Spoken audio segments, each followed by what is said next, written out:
जय सिया राम दोस्तों, मैं हूं अजीत सिंह और मैं अपने सब्सक्राइबर गौरी दुबे के कहने पर ये जो है वीडियो बना रहा हूं सतुआ बाबा आश्रम जी का। तो सतुआ बाबा जी का जो आश्रम है ये है गंगा नदी के तट पर, और बगल में देख रहे हैं विश्वनाथ जी कॉरिडोर जो कि बन के तैयार होने वाला है कुछ ही दिनों में। तो काफ़ी तेज़ वर्क हो रहा है, जबकि ऐसा बिल्डिंग नहीं दिख रहा था पहले, 1-2-3 महीने पहले, लेकिन बहुत तेज़ वर्क हो रहा है, अभी काफ़ी प्रोग्रेस पे है। और बगल में इस वीडियो के माध्यम से गौरी जी हमसे जुड़ी थी, तो गौरी दुबे जी, तो ये देख रहे हैं जो लाशें जल रही हैं बगल में, तो ये बगल में लाशें जल रही हैं। ये है अपना मनगणिका घाट, जो कि जो सभी घाटों में से बहुत ही प्रसिद्ध घाट है, जहाँ जिसको महाश्मशान के रूप में भी जाना जाता है। यहाँ पे लाशें 24 घंटे जलती रहती हैं। मेरे बहुत सी वीडियो पड़े हुए हैं, जो लोग इंटरेस्टेड होंगे वो देख सकते हैं। तो दोस्तों आज आया हूँ इसी के जस्ट अपोजिट आप देखेंगे तो ये है सतुआ बाबा जी का आश्रम। तो इस आश्रम में अभी चलेंगे अंदर, तो जितने बाबा जी लोग हैं हो सकता है किसी से बात करके, आपको एक मिश्रा जी बोले हैं, आश्वासन दिए हैं कि बात करके बताएंगे और यहाँ का जो है सभी अच्छाइयों के बारे में। तो जुड़े रहिए वीडियो के लास्ट तक दोस्तों, और आश्रम के जो है हम आग्रह करते हैं जो है उसकी जानकारी सब लोग देंगे। तो चलते हैं आगे की तरफ दोस्तों। बाबा जी के आश्रम में पहुंच गए हैं, तो स्वामी जी सामने बैठे हुए हैं, स्वामी जी से कुछ लेंगे जानकारियां, तो बने रहिए वीडियो को लास्ट। तो बाबा जी जानना चाहते हैं कि ये यहाँ का आश्रम, हमने वीडियो डाला था जो मनगणिका घाट का, तो हमारे सब्सक्राइबर सब पूछ रहे थे कि आपने यहाँ का वीडियो सतुआ बाबा आश्रम का वीडियो नहीं डाला और यहाँ की छवि नहीं दिखाई, यहाँ बहुत खास है, आप जो है वहाँ जाइए तो पर जो है हमको वीडियो बनाइए। तो थोड़ा बताएंगे कब से ये आश्रम बना यहाँ, और यहाँ इसकी ख्याति क्या है, और यहाँ आश्रम को बने 6 पीढ़ी हो गई। अच्छा 6 पीढ़ी। हाँ 6 पीढ़ी हो गई।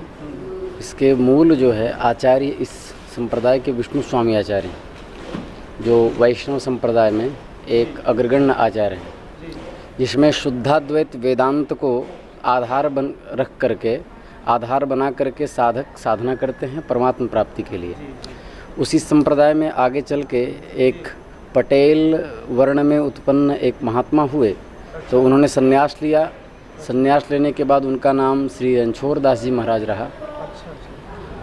तो आदि सतुआ बाबा यहाँ आने के बाद, यहाँ टीला था, आश्रम नहीं था उस समय। मणिकर्णिका क्षेत्र में जंगल ही जंगल इधर थे, तो यहाँ दर्शन उनका लोग करने आते। उसके बाद प्रसाद में एक दिन वो चना बांटे, तो विश्वनाथ भगवान जो है महात्मा के वेश बना करके आए। उन्होंने कहा कि बाबा जी मुझे चना खाने में दिक्कत होती, मेरे पास दांत नहीं है। तो उन्होंने स्वयं पीस करके और उनको दिया। तब से फिर वृद्ध ने विश्वनाथ जी के रूप में दर्शन दिया और कहा आजीवन आज से आप सतुआ बांटना, इसी से प्रसिद्धि होगी। तब से सतुआ बाबा नाम पड़ गया। वस्तुतः यह जो संप्रदाय है, ये रुद्र संप्रदाय है। और श्री राधा रानी ने रुद्र देवता को मंत्र दीक्षा दी। उसी परंपरा से आते आते भगवान विष्णु स्वामी जी तक पहुंचा। तो विष्णु कांची करके एक दक्षिण में भी आश्रम है। विष्णु स्वामी संप्रदाय जो हुआ उसमें आगे परंपरा में चल करके श्री रणछोड़ दास जी हुए, जो वृंदावन से आए और रख करके यहाँ स्थित हो गए और यहाँ भजन करने लगे। यहाँ पर परंपरा चल पड़ी, ये यहाँ की परंपरा है। ये सिद्धपीठ इसलिए है कि इस मूल पुरुष में जो 5 सतुआ बाबा अभी जो वर्तमान पीठाधीश्वर हैं, तो अभी साधकावस्था में साधना कर रहे हैं। इनके पूर्व तक जितने रहे उन्होंने बहुत उच्च कोटि की साधना की, और वृद्धावस्था प्राप्त होते होते उन्होंने आध्यात्मिक शक्तियों को बहुत अंत तक समझा, बहुत हद तक समझा। और उन्होंने परमात्मा के जो है सो विपुल जो प्रकाश हैं उसको प्राप्त किया। इसके कारण से ये सिद्धपीठ हो गया। सबसे बड़ी बात यहाँ है कि यहाँ पर जितने मूल पुरुष हुए, किसी को भगवान श्री कृष्ण की प्राप्ति, किसी को राजराजेश्वरी भगवती की प्राप्ति, सब ने उच्चतम साधनाएं की, जिसके कारण से ये सिद्धपीठ के भी नाम से जाना जाने लगा। सबसे बड़ी बात है कि विश्व में मणिकर्णिका के समान कोई तीर्थ नहीं है। और क्योंकि यहाँ पर भगवान विष्णु ने 2 लाख वर्ष तक तप किया है, यहाँ विष्णु पादाब्ज जो बना है। और उन्होंने उन्होंने फिर अपने सुदर्शन से जो सो पुष्करणी तीर्थ का चक्र, पुष्करणी जिसको मणिकर्णिका कुंड कहते हैं, उसका निर्माण किया और फिर वहीं सामने मणिकर्णिकेश्वर महादेव हैं, उनकी स्थापना करके उस जल से उनका अभिषेक किया। तो इस वजह से ये स्थान अत्यंत पवित्र हो जाता है। तीसरी बात ये है कि यहाँ पर 300 मनुष्य प्रतिदिन जलते हैं, 300 से अधिक जलते हैं, कम नहीं।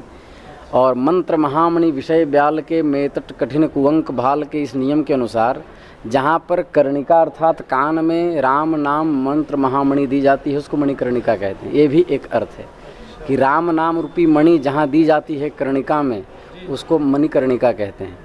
हाँ, यहाँ पर सूक्ष्म दृष्टि से देखा जाए, जिसकी भी मृत्यु होती है उसके शरीर को, पार्थिव को जब यहाँ लाया जाता है तो उसके दाहिने कान खड़े होते हैं, क्योंकि उसमें भगवान विश्वनाथ मंत्र देते हैं। कहते हैं न, यतो गत्वा न निवर्तन्ते तद्धाम परमम मम, जो मरने के बाद फिर जहाँ से आना नहीं पड़ता, तो यहाँ सद्यो मुक्ति साक्षात हो जाती है। और उस तीर्थ में आपको आश्चर्य होगा, जब पंगत में आप आएंगे, हवाएं जब चलती है तो मुर्दों की राख ठाकुर जी के प्रसाद में आ जाती है। हम लोग वही अवधूत वाले भोजन करते हैं। हाँ, तो बहुत सारे कारण होने के कारण ये सिद्धपीठ के नाम से और अत्यंत प्रसिद्ध हो गया। और कुछ जानना है बाबा जी? यहाँ पे रोज़मर्रा की जो ज़िंदगी है उसमें क्या क्या जो है इसमें यहाँ रोज़मर्रा की ज़िंदगी में हमारे जो ये सब बटुक विद्यार्थी हैं, माइक लगा। ये सब विद्यार्थी हैं सर? हाँ, बटुक जो विद्यार्थी हैं, पुस्तक आ गया ना, तो वो विद्यार्थी ये ब्रह्म मुहूर्त में उठ जाते हैं, 3:30-4 बजे उठ जाते हैं। उठने के बाद गायत्री साधना आदि करते हैं और ये जब तक समावर्तन नहीं होगा तब तक कठोर ब्रह्मचर्य का पालन करेंगे। उसके बाद प्रातःकाल इनका बाल भोग आदि होता है, फिर व्याकरण की कक्षा होती है, फिर वेद पढ़ाए जाते हैं और फिर दोपहर में प्रसाद होती है, सायंकाल को फिर संध्या होती है और 3 मास में परीक्षाएं होती हैं। हर त्रयोदशी को शास्त्रार्थ भी होता है, रात्रि में भी पढ़ाई जाती है। इनको बार बार अभ्यास कराया जाता है। अभी यहाँ महाभारत की कथा प्रारंभ होगी, 1 घंटे कथा होगी, सत्संग होगा, तो इनके यहाँ चरित्र का निर्माण होता है। इसी में से कोई परमात्मा के मार्ग का पथिक हो जाता है, कोई गृहस्थ माध्यम से भी मोक्ष के लिए प्रशस्त होता है। ये यहाँ का मार्ग। यहाँ पे पंडित जी मूर्ति भी स्थापित है बाबा जी का क्या? हाँ, वो सुमित दिखा देंगे, ये नीचे के पुजारी जी। अच्छा, इनसे आप मिल लीजिए। मूर्ति वगैरह देख लेते हैं। और पीछे क्या है आपके? ये पीछे जो है सो बड़े महाराज जी की जो सो प्रतिमा है, आप अंदर जाके देख सकते हैं। अच्छा, ये बड़े महाराज जी की प्रतिमा है।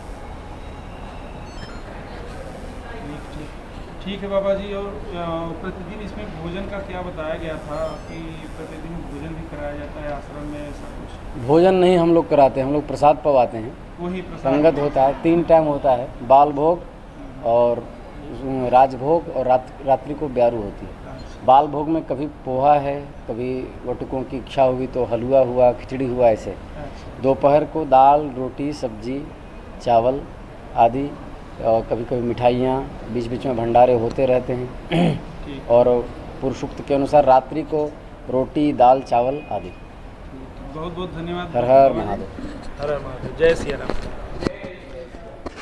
तो दोस्तों, आपको जैसा कि हमने बाबा जी से मिला दिया, बाबा जी ने काफ़ी कुछ अच्छे से बताया। तो ये देख रहे हैं सतुआ बाबा महाराज हैं सामने। तो आगे बढ़ते हैं। अभी एक क्लास शुरू हो गया उनका, दिखा रहे हैं हम आप। श्रीमते विष्णु स्वामिने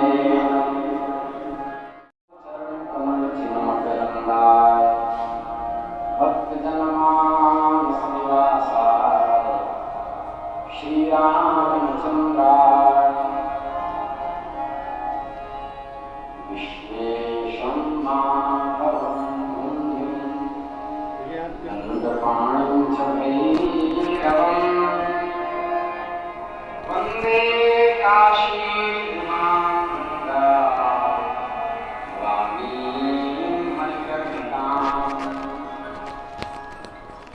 श्री गुरु चरण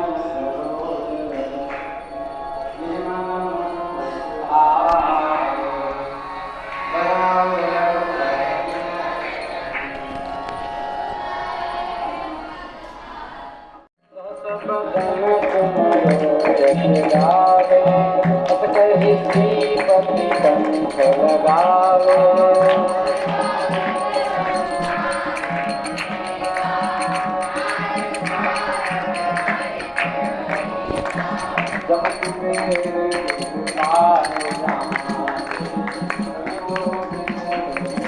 अभी चल रहे हैं दोस्तों सतुआ बाबा जी का जो आश्रम है उसी के नीचे बाबा जी समाधि लिए हैं। वो समाधि के पास चलते हैं, आप लोगों का वहाँ का भी दृश्य दिखाते हैं।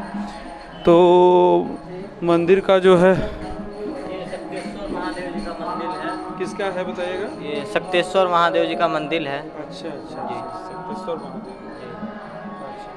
नीचे महाराज जी की समाधि है। कहाँ? नीचे अच्छा अच्छा।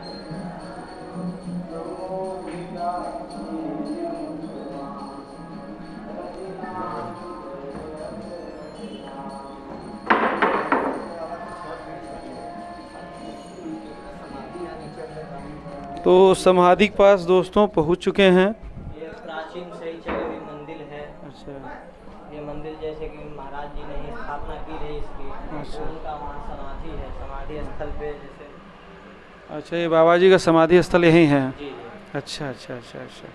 और कृष्ण जी का मंदिर पुराना है, यहाँ पे प्राचीन मंदिर है। अच्छा अच्छा। तो दोस्तों ये प्राचीन मंदिर जो है कृष्ण भगवान जी का, जो राधे श्याम, तो यहाँ बाबा जी का जो है समाधि है, जैसा कि आप लोग देख पा रहे होंगे। और सब काफ़ी मूर्तियाँ हैं। ये रामचंद्र जी, लक्ष्मण और सीता जी।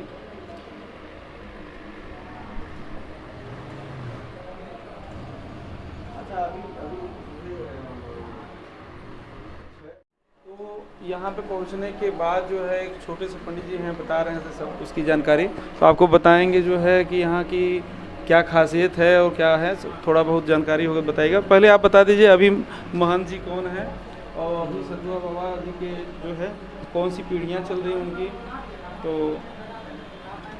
बताइए। महाराज जी की जो है 7वीं पीढ़ी चल रही है, 7वें नंबर पे हैं वो। अच्छा, 6 अच्छा। पीढ़ी जो रही वो पीछे हट चुकी है। 6 पीढ़ी जैसा स्वामी जी ने आपको बताया कि रहे तो वो बहुत महान पुरुष हैं। किसी को विश्वनाथ जी ने दर्शन दिया, तो किसी को राधा जी ने, किसी को ठाकुर जी ने, तो किसी को राजराजेश्वरी माता जी ने। इसी प्रकार से कितने महान पुरुष यहाँ पर हैं। जिस प्रकार से जैसे इनकी समाधि है, तो इनके बारे में भी आपने सुना ही, अभी बहुत महान पुरुष रहे हैं अभी। तो अभी वर्तमान में जो हम लोग के महाराज जो महामंडलेश्वर श्री संतोष दास जी महाराज हैं, उनका तो ऐसे हर जगत में सब कोई जानता है। योगी जी तक उनकी पहचान है। योगी जी से भी उन्होंने मिला, योगी जी भी उनका जो अभी वर्तमान में वो भी साधना में भी अपने लगे हैं। उनकी भी शुभ नाम क्या पड़ेगा उनका? श्री संतोष दास जी महाराज। अच्छा, संतोष दास जी। अच्छा, वर्तमान में संतोष दास जी महाराज हैं अभी 7वीं पीढ़ी के। तो जैसा कि वीडियो यहीं पे मैं समाप्त करता हूं दोस्तों। ये आश्रम का पूरा भाग मैं घुमा दिया हूं, जो मुख्य भाग था। और यहाँ का जो है बहुत अच्छी जानकारियाँ बाबा जी लोगों ने दिया। सबको तहे दिल से धन्यवाद। और वीडियो देखिएगा दोस्तों, पसंद आएगा तो लाइक ज़रूर करिएगा, कमेंट के माध्यम से बताइएगा। और कुछ आवश्यकता होगी तो और कुछ दिखाएंगे, कुछ नया भी। और वीडियो अच्छा लगे सब्सक्राइब जरूर करिएगा हमसे जुड़ने के लिए दोस्तों। फिर बाय बाय, जय श्री राम।